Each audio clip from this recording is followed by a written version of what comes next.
Bon alors, est-ce que cet épisode était top ou pas? Eh ben non, il était pas top. Sérieux, pourquoi ils l'ont arrêté là? T'avais la meilleure réplique du manga. T'avais juste à rajouter 5 secondes. Et du coup, ben, l'épisode est pas top. Voilà. Il aurait pu être très top, mais il est pas top. J'espère que dans le futur, il sera top. Mais là, il était pas top. Donc bref, qu'est-ce qu'on a pensé de cet épisode-là? Non, en vrai, il était cool. Il était très très cool. Un peu lent, tu vois. Enfin, en fait, c'est comme l'épisode d'avant. Il était un peu lent. Sauf que là, ça colle bien. Là, ça colle bien parce que, ben, comment? C'est fait pour, tu vois. Genre, tous les moments un peu slice of life là avec Aki, comment? Bah, genre, justement, tu sais, bah, c'est fait pour, tu vois. Genre, les moments où t'as Aki qui est à l'hosto, faire des scènes hyper longues et tout avec, tu sais, un silence un peu gênant, un peu lourd. Ben, c'est ce qu'il faut, quoi. Tu vois, c'est efficace. Ça l'est moins quand c'est de l'action. Du coup, ouais, là, c'était bien. C'était très très bien. Puis pareil, niveau musique, toujours un banger. Le peu d'action qu'il y a eu avec Kishibe, c'était génial. Enfin voilà, je veux dire, franchement, cet épisode est excellent. Mais je sais pas si vous avez remarqué, mais perso, je trouve que les meilleurs épisodes depuis le début, c'est toujours ceux où il se passe pas grand chose. Genre, genre où il y a très peu d'action. Où c'est beaucoup plus slice of life, tu vois, genre de trucs un peu plus calmes, un peu plus. Voilà. Mais ça, je pense que c'est vraiment dû au rythme, dans le sens où ils ont un peu. Ils ont. Enfin, je m'avance déjà en parlant de ce que je dirais sûrement si je fais une vidéo comment analyse de la saison 1, tu vois, un peu plus détaillée, mais je trouve que de manière générale, en fait, ils n'ont pas compris que Chainsaw Man, ça n'a pas un rythme linéaire. Là, on dirait des fois qu'ils essayent d'adapter le même nombre de chapitres par épisode. Faudrait que je vérifie d'ailleurs ça. Sauf que c'est pas comme ça que ça marche avec Fujimoto. Fujimoto, c'est vraiment un mec, tu sais, il peut. Comment? Il peut te faire un chapitre où t'as l'impression que ça dure. Que le chapitre il dure 2 heures, tu vois. Alors qu'en plus, il y a même pas en mettant beaucoup de dialogue, hein, juste dans la mise en scène, en te faisant comprendre que le rythme est vraiment ralenti. Tu sais, par exemple, quand il répète plusieurs cases, ce genre de truc. Et d'autres moments où, genre, t'as un tome entier qui se passe en 5 minutes. Genre, enfin voilà, c'est vraiment. T'as vraiment des gros changements de rythme. T'as des changements vraiment radicaux tout le long de Chainsaw Man. Pareil au niveau des changements de ton, mais ça j'en parlerai sûrement plus tard, enfin dans d'autres épisodes. Et, euh, et je trouve que l'animé il a du mal à adapter ça. Du coup ça nous donne des... Bon, ils arrivent à bien ralentir dans les moments où il faut, dans les slice of life, mais ils sont pas assez dynamiques je trouve dans les combats. C'est un peu ce que je critiquais dans l'épisode précédent quand, comment quand il y avait Makima là, qui faisait son truc avec les mains. C'est que la scène était un peu longue, vraiment enfin rallongée et tout dans l'épisode, alors que dans le manga c'est vraiment t'as les mecs qui se fait pa, ils se font tous tuer ta à la suite. Tu sais, ils comprennent pas ce qui leur arrive, c'est hyper violent, hyper brutal. Enfin bref, je vais arrêter de m'éparpiller comme ça. Euh, J'aime beaucoup les changements de décor des arrière-plans aussi par rapport au manga. Bah oui, oui, ça c'est vraiment cool. Genre par exemple, les arrière-plans de. Comment? Du cimetière. Dans le manga, tu le sentais quand même que le cimetière était immense, tu vois, mais là vraiment, tu le sens, quoi. T'as vraiment l'impression qu'en fait, tu sais, c'est un espèce de. Ça ressemble un peu au cimetière de commémoration de la Seconde Guerre mondiale, tu sais, avec des trucs énormes avec je sais pas combien de tombes qui s'étendent sur des kilomètres et tout. Ou un peu comme. Pour faire des refs un peu weeb, un peu comme Whiskey Peak dans One Piece. Et oui, t'as loupé le réac et t'as aussi loupé le plantage. Parce que j'ai dû redémarrer le live parce que ça avait planté. Enfin, mon PC avait planté. Donc grâce à ça, t'as sûrement eu la notif qui t'a ramené sur le live. Donc voilà, voilà. Enfin bref. Mais oui, du coup, les plans et tout comme ça, enfin, j'ai beaucoup aimé vraiment le plan de, du cimetière là. Parce que ça nous montre vraiment que bah, les Devil Hunters, et vraiment, ils se font tuer à la pelle, quoi. Et d'ailleurs, je vais pas spoiler, hein, mais j'en parlerai dans la vidéo sur la prochaine vidéo là, sur la partie 2, enfin le premier arc de la partie 2. Mais c'est cohérent un peu enfin, ce qu'on voit là, ça devient encore plus cohérent quand il développe un peu plus l'univers dans la partie 2, dans le début de la partie 2. Sur vraiment l'impact qu'ont les démons sur le quotidien des gens et sur à quel point la société vraiment est tournée autour de ça, quoi. Dans le sens où les démons, bah, ils butent plein de gens. Donc ouais, là on voit bien, juste avec les mises en scène, que voilà, c'est vraiment les, voilà, les démons ils butent des gens à l'appel, quoi. Oh Alone, merci pour le prime. T'es le troisième, ouais. Ah Cécile, il va être dégoûté. Il voulait être troisième, enfin il voulait être deuxième déjà de base, et même pas. Bon bah merci en tout cas. Vous me mettez la pression, je vais devoir live régulièrement maintenant. Enfin bref, on va commencer à faire un peu les comparaisons avec le manga. Hop. Cette image-là, je la kiffe. En vrai, c'est une colo à la base. Euh, c'est vrai que c'est genre, je la kiffe parce que c'est vraiment, tu sens que Power elle transpire la débilité sur cette image-là. Donc ouais, il y a eu cette scène-là qui était, tu vois, toute cette scène-là en fait, ils l'ont vraiment fait au ralenti, avec Denji et Power qui s'engueulent et tout. Ça c'est vraiment, comment? T'as vraiment la dynamique Denji Power qui sont complètement cons. Et à côté, Aki qui est vraiment un dépressif hypersensible en fait. Et en fait, j'aime bien ce côté-là parce que tu vois, Aki au début, on te le présente un peu comme un Dark Sasuke, c'est un mec froid et tout. Alors qu'en fait, c'est littéralement le mec le plus sensible de toute la bande, quoi, même de tous les personnages. Je crois, en fait, t'as quasiment tous les personnages de John Chainsaw Man qui sont antipathiques. Enfin, soit antipathiques, soit complètement cons. Genre Denji, il a beaucoup d'empathie, mais il est complètement con. Power, bah, elle est juste complètement conne tout court, elle.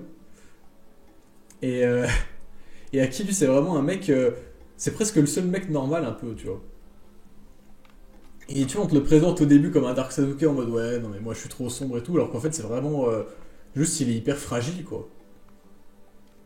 Il est hyper fragile, et puis c'est pour ça qu'il est aussi froid et tout, qu'il est aussi dépressif, machin. C'est vraiment que voilà, tu vois vraiment que c'est très sincère, quoi. C'est pas un artifice pour paraître stylé. C'est pas du fan service pour les meufs et tout. C'est vraiment un personnage qui est torturé, mais pour de bonnes raisons, quoi. Enfin, c'est bien foutu dans le manga, quoi. Si tu creuses un peu, si tu réfléchis un peu. D'ailleurs, ça me fait penser que j'ai pas fait de vidéo d'analyse sur Aki. Je sais pas si c'est nécessaire, mais j'en ferai peut-être quand l'animé il sera terminé, ça pourrait être sympa. Si j'ai le temps. Bref. Toujours est-il que ouais, ça a été bien adapté et tout, et puis on voit surtout le côté. Il y a aussi vraiment le côté. Comment? Le fait que Denji et Power ils soient toujours un peu enjoués, tu vois. Qui tranche avec le fait qu'Aki soit dépressif. et qui au final l'aide un peu. Et ceux qui ont lu le manga, je pense qu'ils voient à quelle scène je fais référence, qui arrivera plus tard. Mais, mais voilà.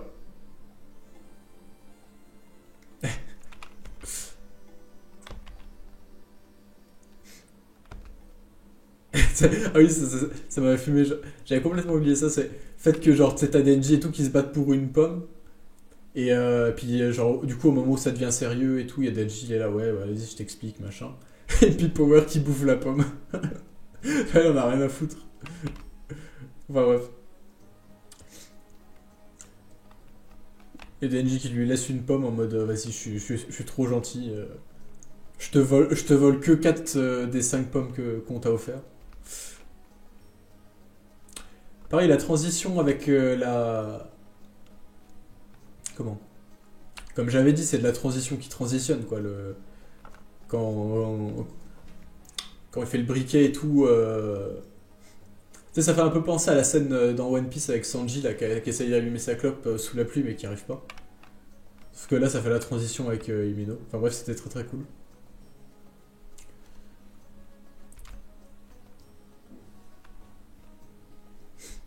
Tu sais, parce que en vrai, c'est vraiment des scènes que dans le manga qui sont impossibles à retransmettre tel quel dans l'animé, et l'animé justement a trouvé une bonne mise en scène pour qu'on ressente à peu près la même chose, quoi. Même si je trouve qu'il manquait un peu cette scène. Je me suis- je viens juste de regarder l'anime, mais j'ai déjà oublié. Je crois pas qu'il y ait une scène où Waki il chiale aussi clairement que ça. Genre, dans le manga, il est presque pathétique, quoi. Enfin, il est, tu sais, ils l'ont fait un peu stylé dans l'anime et tout, mais dans le manga, c'est juste. Il chiale en fait, alors vraiment. J'avais trouvé cette page vraiment forte quand j'avais lu le manga. C'était vraiment une des premières. Un des premiers moments où je me suis dit, ah oui, là, c'est quelque chose, quoi. Je savais que ça allait être quelque chose parce que j'avais lu Fire Punch. Mais là, c'est vraiment. C'est vraiment là où, tu vois, ça commence à être un peu le drame. Mais justement, moi, c'est un des trucs que. Pareil, vous allez encore dire que je râle avec l'anime, mais je parlais des changements de rythme tout à l'heure. Là, je peux parler du changement de ton. Euh, je m'étais plaint au début que l'anime était trop sérieux. Et vous voyez, c'est pour ce genre de scène que ça me fait un peu chier parce que dans le sens où, vu que l'anime, des fois, il est souvent sérieux, dans le manga, c'est pas le cas, quoi. Il est pas souvent sérieux. Mais justement, le fait que d'un coup, il passe vraiment en une page, il devient hyper sérieux, bah c'est encore plus marquant, tu vois. Ça joue vraiment avec le contraste. Vas-y, on rigole, machin. C'est c'est marrant et tout, c'est léger. Et puis d'un coup, vraiment en 3 pages, ça devient lourd, quoi. Et vraiment, l'effet de contraste quand tu passes de l'un à l'autre, il est vraiment. Ça donne un truc vraiment puissant. Et j'ai peur que dans l'anime, on perde un peu ça par le fait que ça devienne. Que ça soit un peu tout le temps trop sérieux. Tu sais, bon, là, on va perdre l'effet de contraste et vraiment dans les moments qui sont vraiment déchirants, ben, ça sera moins puissant. C'est un peu une des peurs que j'ai sur l'adaptation de manière générale. Et vous savez que, pour ceux qui ont lu, que ça sera surtout important dans la saison 2. Enfin bref. Après, oui, là, perso, cet épisode-là, j'ai trouvé top, hein. Le passage avec Kishibe et tout, pareil, qui était super cool. Et on a vu que, comment, il y a vraiment une scène où tu sens que là, ça a vraiment été des maniaques au niveau de l'adaptation. Parce que vraiment, ils ont. Je me souviens, hein, tout à l'heure, là, il y avait carrément le reflet de Denji et Power sur la bouteille qui se voyait à peine en plus. Ça se voyait à peine. Parce que la bouteille, c'est un truc en inox un peu, donc ça reflète pas bien. Mais ça reflétait quand même, et tu voyais le truc. Je dis, bon, les gars, vous abusez. Je sais que vous aimez les détails, mais. Enfin bref. Donc tu vois, techniquement, c'est toujours incroyable, hein, l'anime. Et puis l'entraînement. L'entraînement. Avec Kishibe, il est vraiment génial.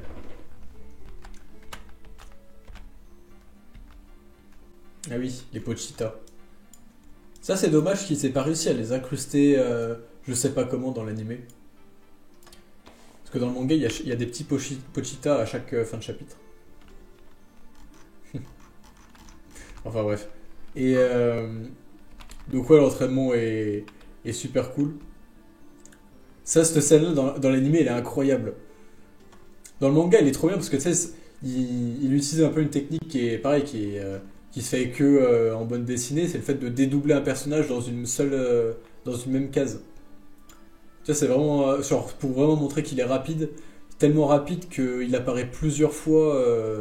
Parce que en BD, une case, c'est vraiment le, genre c'est découpé, une BD c'est découpé case par case, et dans une case à chaque fois c'est un peu le temps se fige le temps d'une case, et la case suivante le temps continue, se refige, etc. Et le fait de montrer un personnage plusieurs fois dans une seule même case, ça montre qu'il est tellement rapide que même si tu arrêtes le temps, que tu prends une photo et tout, tu le vois plusieurs fois quoi. D'ailleurs, il y a Miura, il utilise beaucoup ça dans Berserk avec Guts. Mais bref. Et puis tu vois les coups de couteau là, tac tac tac. Enfin bref, et dans l'anime, ils ont vraiment réussi à super bien retransmettre cette scène-là en comment en faisant en sorte que tu vois à peine les coups de couteau de Kishibe, mais que tu comprennes que bah, Denji il a trois trous dans le corps quoi, à cause de ça. Donc ouais, c'est super bien adapté les combats, puis pareil cette scène là aussi. Dans l'anime tu vois pas du tout tu vois pas le coup qui est tranché en fait, comme on le voit là. D'ailleurs il y a un truc qui est vachement subtil que je kiffe dans cette scène là dans le manga, c'est que Kishibe il coupe tellement vite qu'il a même découpé la case. Genre c'est très subtil hein. Mais là si tu zoomes vraiment à fond tu vois que la case, le morceau de case en fait si tu veux, enfin ça a même découpé la bordure de la case pour tchac, tcha, comme ça. Et enfin bref. Donc tu sais, ça appuie encore le fait que ben il se fait bien découper, qu'elle se fait bien découper super vite. Et en fait dans l'animé tu vois pas du tout ça. Enfin c'est pas dans les détails. Et enfin genre tu vois vraiment juste un truc qui fait chou comme ça. Tu vois pas la gorge se découper. Mais par contre tu la vois comme ça et puis tu comprends ce qui s'est passé quoi.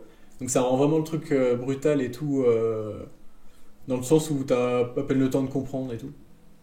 Donc ouais, l'adaptation animée était vraiment très stylée parce que c'était pas forcément simple et ils l'ont super bien foutu.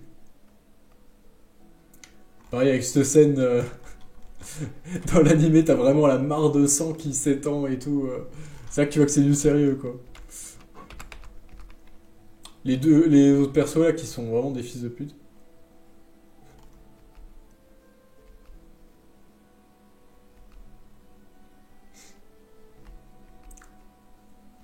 Enfin bref. Avec leurs plans super intelligents. Enfin bref, c'est trop. C'est trop. J'aime trop la dynamique entre Denji et Power, c'est trop drôle. Pareil, ce combat-là était vraiment très très cool aussi.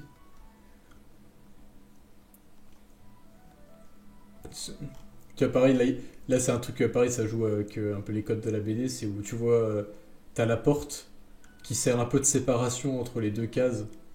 Du coup, tu sais pas si c'est une seule et même case ou si c'est deux cases différentes. Enfin bref. En vrai, il y a trop de trucs à analyser dans le découpage de Chainsaw Man. Et encore, moi je suis pas très doué avec ça. Je pense que le jour où BD Mansi se penchera un peu sur le manga, ça va être très très cool. Mais ouais, pareil, ça c'était vraiment stylé. Genre le moment où dans l'animé t'as Kishibe qui esquive comme ça, tu sais, au ralenti, tu vois le machin qui le frôle comme ça. Ça, ça montre vraiment que le mec est trop trop fort quoi. Pareil avec la scène juste après où il esquive comme ça. Enfin, vraiment dans l'animé tu sens vraiment que le mec est balèze quoi. Le- Avec Denji qui finit en PLS là. Enfin bref. J'adore les expressions faciales, tout le monde. Et là, dans l'anime, elles ont bien été réussies aussi. Les moments où Power. Enfin, tu vois, en fait, les expressions faciales, elles sont toujours plus efficaces en BD qu'en animé parce que l'image est figée, quoi. T'as bien le temps de t'y arrêter. Et en animé, tu peux pas figer une image sans que ça paraisse bizarre, tu vois, parce que les gens ils bougent, surtout dans des trucs comme ça. Et là, ils ont bien fait le truc en justement mettant un peu des mimiques, en faisant vraiment les fait que ça bouge et tout. Donc ouais, franchement super. Bref, encore avec ça. Donc ouais, l'épisode était vraiment vraiment super bien. Pareil, toute l'ambiance où ils descendent là. Ce que je disais, ça aussi. T'as l'élévateur là qui. Les Japonais, ils adorent ça depuis. Je pense que c'est à cause de. Je suis pas sûr que c'est Akira qui l'a fait en premier, mais j'ai l'impression que depuis Akira, où ils ont mis cette espèce d'élévateur là comme ça à la verticale qui fait. Bah, ils le mettent dans un peu tous les animés, j'ai l'impression. Genre, dès qu'il y a un truc un peu souterrain et tout, forcément ils font comme ça. Enfin bref, je sais pas si c'est une ref à Akira, mais c'est très cool. Et c'est là que, ouais, pareil, le fait qu'Aki il se rend compte que ouais, Imino voulait le faire démissionner, ça on le savait un peu, justement pour le protéger, quoi, parce qu'elle tenait vraiment à lui. Et du coup, elle essaie de le convaincre de démissionner pour pas qu'il crève, quoi. Et c'est là que, ouais, il va voir le démon futur. Et l'animé, il arrête là. C'est pour ça que je vous dis que c'est pas top. Ah, bref. Ceux qui ont lu le manga savent pourquoi c'est pas top. Mais c'est pas top. Putain, il restait une case de plus, je suis dégoûté. Enfin bref. Non, en vrai, l'épisode était vraiment très cool. Donc ouais, je vais pas me plaindre. Dommage que ça soit pas top, mais c'était vraiment très très cool. Donc voilà, c'est à peu près tout ce que j'avais à dire. Bon, cette fois, il y a pas de chapitre aujourd'hui, donc voilà. On va arrêter le live ici, hein, du coup. En plus, il y a le foot après.